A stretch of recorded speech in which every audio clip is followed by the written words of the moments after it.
Time is a very valuable gift that you can give yourself. Make sure that you're giving yourself that gift. Hi guys, welcome back to my YouTube channel. I hope you're all doing well. If you haven't already, please subscribe, comment, like and share this video if you enjoy it. So today's video is all about taking time for yourself. Part of becoming the best version of yourself is about taking time. Most people don't realize how valuable time is, and you have to really use your time wisely. People take time for granted every single day. The problem with time is that people always seem to think that they have a lot of time.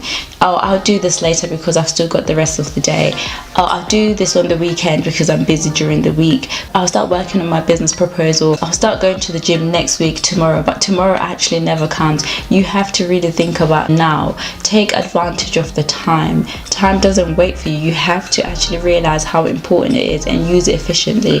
If you're using your time efficiently, you'll see that you have got time for everything. You will have time to work if you work, go to school if you go to school, provide for your family if you do, have structure, and realize that time is not unlimited. It's how you use it. Most of us are just going through life where we're following a routine. We're not really taking the time to be present, taking the time to understand what's happening right in front of us, taking the time to see any changes that may be happening, because you're too busy following a routine, going through life through a robot. That's why sometimes you hear people saying that they missed the most important milestones in their children's lives, or they missed milestones, within their relationships, because they're too busy focusing on what they need to do to get done next, but they're not being present in the moment.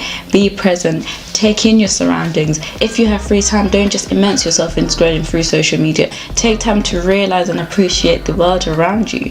Take time to self-reflect. Take time for yourself if you're feeling like you're being overworked. Find a quiet corner, sit there and understand. Be present. And also, how far do you really take a step back to analyze how far you've come? Because sometimes people are too busy chasing their dreams, too busy trying to get to the next level without really taking the time to analyze and see how far they've come. Sometimes self-reflecting and trying to see how far you've come could actually even be a bigger motivator than you think. So take the time to be present. Go after your dreams. Don't think that you've got tomorrow. What if tomorrow never comes? Whatever it is that you want to do, whether it's to tell somebody how you're feeling about them, whether it's to start a business, just do it now. Give yourself that gift of time, but also find the balance. Do not rush because you feel like you don't have enough time. Sometimes take the time to reflect, see where you're going, see how far you've come, and be present in the moment. Okay, thank you for joining me today. If you've enjoyed this video, don't forget to leave a comment in the comment section below, and I'll see you in my next one.